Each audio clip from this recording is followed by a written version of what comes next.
Man, his career sounds an awful lot like so many other careers in WWE and outside of WWE.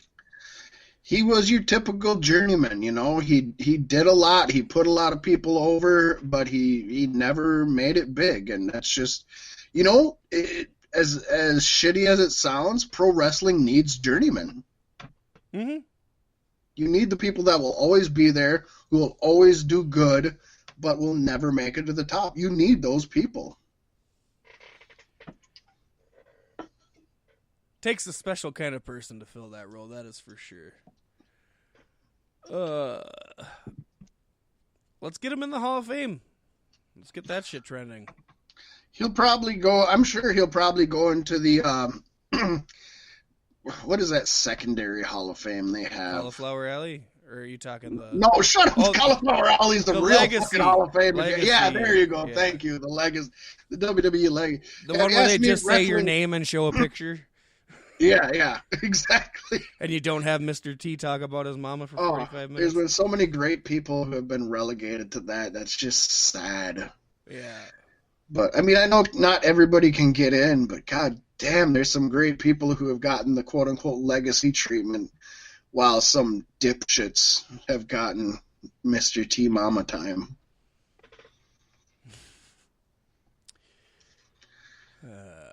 But I support the Cauliflower Dick Alley. Destroyer or the Dick Buyer? That's what I'm stuck on right now. I like Dick Buyer, you know? I mean, if she's willing to pay, you know what I mean? Who am I to not destroy her, you know? If she's gonna be the Dick Buyer, I'll be the destroyer, if you know what I mean. Although it's usually been destroyed before I got there, but still. Mm-hmm. Uh-huh. As long as she nice can when the finish door's knocked down when you get there, isn't it? You know, as long as she can finish me off with a handy, I don't care how loose the cavern is. Uh-huh. Throw a rock, you'll hit a wall. Dwayne Johnson, I'm tossing you.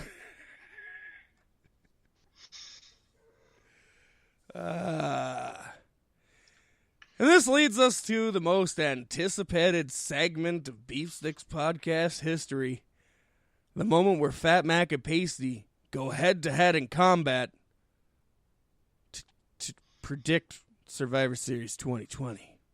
Oh, and you said the most anticipated segment in Beef Sticks history. I thought you meant we were doing another one of those Lost in Translation. Oh, we are. We're going to do this predictions and Lost in Translation. Man, that would be fun to do. We should pick a pay-per-view we really don't give a shit about and try to do that. Survivor Series 2020. Yeah.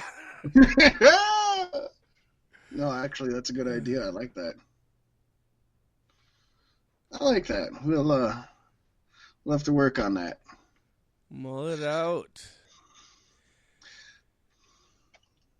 Well, let's pick these ponies, Fat Mack, for a pay-per-view that I don't think either one of us really care about for reasons outside of the fact that this pay-per-view is probably going to suck. Yes.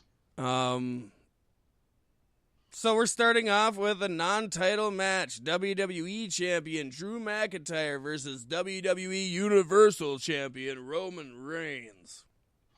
That's right. It's one guy and his lesser, well-put-together clone fighting each other for no reason whatsoever. You call Roman a lesser put-together clone? That's sad. Shut the fuck up. Roman Reigns is the blueprint. Matt Oh, Morgan. Yeah. Matt the Roman Reigns Morgan. Or is it Roman the Matt Morgan Reigns? Yes, I like that. You know what? You said it. And I'm just going to back it up. Roman Reigns is the blueprint. I don't see him losing to Drew McIntyre. This is a non-title match. It really doesn't matter who wins or loses, although I just think they've built up Roman as such a badass. I think it does hurt him a little more to lose than Drew. Yeah. But at the same point, it hurts either one of your champions to lose, and this is a stupid match to put on, and it's just dumb. I am sticking it out on the line and fairly confident in this one. I'm saying Drew wins, but it's via a DQ interference by Uso. All right, we'll give you the win for Drew one way or the other. All right. Then I'm we got willing another. to put the points on it, though. I'm willing to stick with that. I think that's the way it's got to end. It's got to end in a fucky finish so nobody looks bad. Well, then do all of them end in a fuck you finish? Yeah, actually, I kind of think so. Match. I kind of think so. I know, right? You got Roman Reigns versus himself. You got the New Day versus themselves. Like, yeah. And then you also have a non-title Raw Women's Champion, Asuka versus SmackDown Women's Champion, Sasha Banks. Two dominant women who, I don't know. What do you think? I mean, it's hard because none of these people really have any real storyline or any vendetta going in. It's just you just take this person and put them with this person because they hold a title. This is very much a flip of the coin pay-per-view all the way down, I think. And the sad thing is most of these matches, if you wouldn't have had the draft a couple months back, would have just been normal pay-per-view matches because all these guys were on the same cards in the first place. Right. It's just it's entirely stupid and it's sickening and I hate it.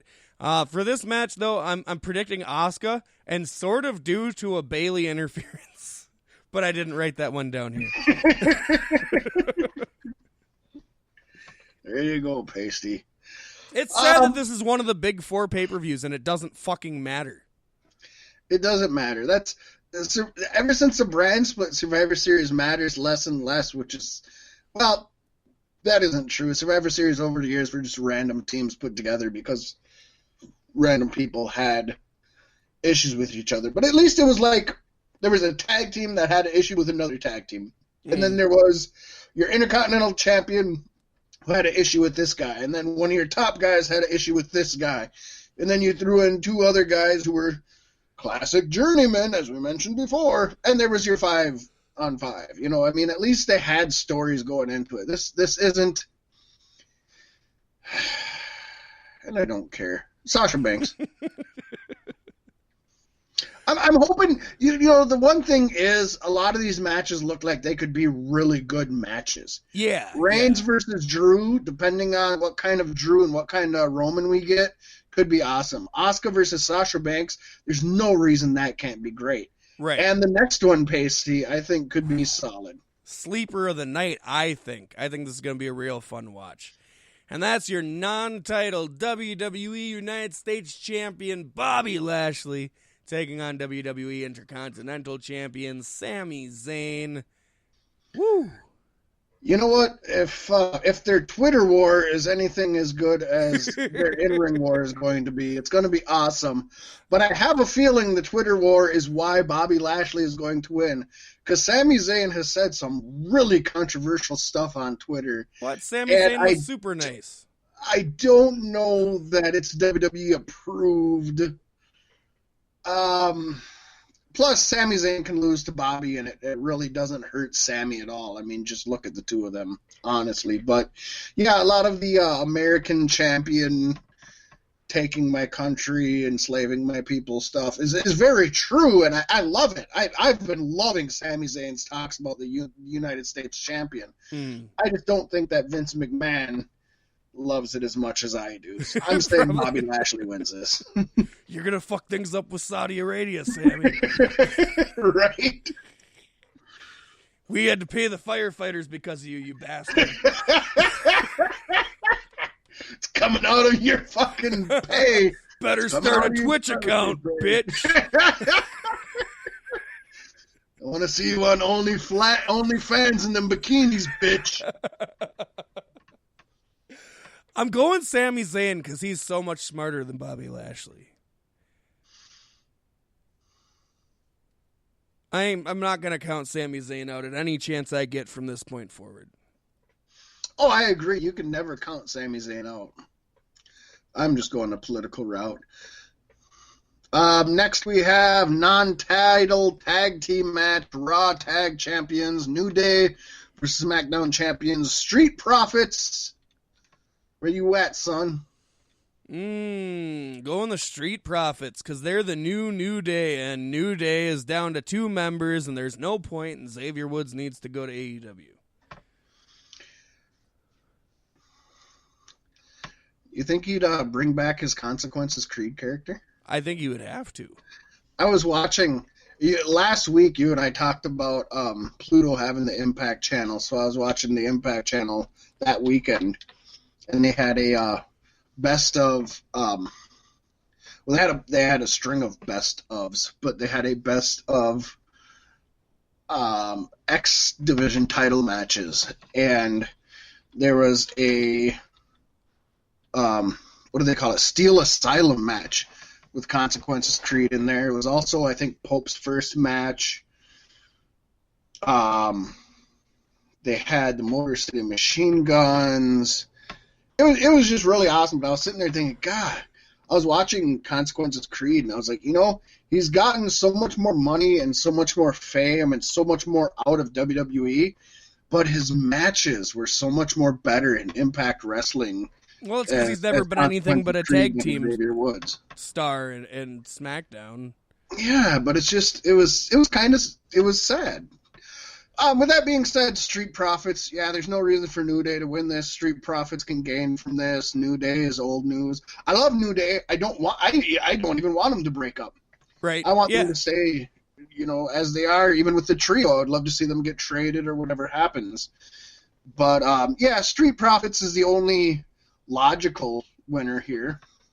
Yeah. And I'm assuming, they did split Big E from Kofi and Xavier, but I'm assuming he's going to be in this match or attending this match one way, shape, or form to support. You would think this is a good spot for him to show up and just stand ringside and applaud them and whatnot. And then maybe he'll turn, but I don't see that happening because they're friends and they're going to stay friends, and regardless what Vince wants them to do, I think that's the way it's going to boil down. It's like the song says, Paystee, friends. How many of us have them?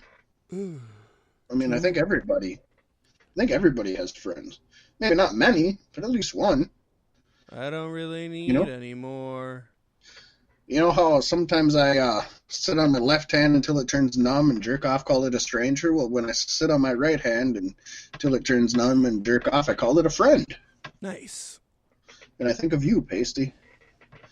And I ejaculate immediately. Is it because I'm left-handed? Be honest. That's true. Then we have the men's traditional 5-on-5 elimination match, which is kind of missing at least one participant. But we didn't want to wait till after SmackDown to bring you this podcast, folks, because do the traditional 5-on-5 matches really matter? I mean, really. It really doesn't. Team Raw is comprised of AJ Styles, Keith Lee, Sheamus, Braun Strowman, Riddle, taking on Team SmackDown, Kevin Owens, Jey Uso, Seth Rollins, King Corbin, and one more to be announced. I have no reason for why I'm thinking I'm picking this other than I'm pretty sure that the women's SmackDown, spoilers, Bubba, Fat Mack, whatever. I'm going with Raw. I'm going with Team Raw. Why not? They're good guys. I'm going with Team SmackDown because WWE is very open about the fact that when they did the brand split, they wanted to give the benefit to Fox because they don't really owe anything to USA anymore. USA is not going to drop them, but Fox is the one they need to worry about. So I'm riding SmackDown on this one. And that brings us to the women's traditional 5-on-5 elimination match. Team Raw seeing Shayna Baszler, Nia Jax, Peyton Royce, Lacey Evans, and Lana. She's going through a table. Jax is going to put her through a table, and they're on the same team. Versus Team SmackDown, Bianca Belair, Ruby Riott, Liv Morgan, and two more to be announced as of yet. I'm picking SmackDown. I think women's SmackDown gets it. Yeah, I'm picking SmackDown too. And this one is more so because of the rosters rather than because I just picked SmackDown. Because if I was looking at the men's match logically, I'd probably say Team Raw because they have the better lineup. But yeah, no, SmackDown. I'm riding SmackDown on this one. Oh, sure. And Paystee, that brings us to the tiebreaker. Survivor Series is always an easy tiebreaker for us. Paystee, which team leaves with more points? Is it Raw or is it SmackDown? I gotta go with the Smack Dizzy.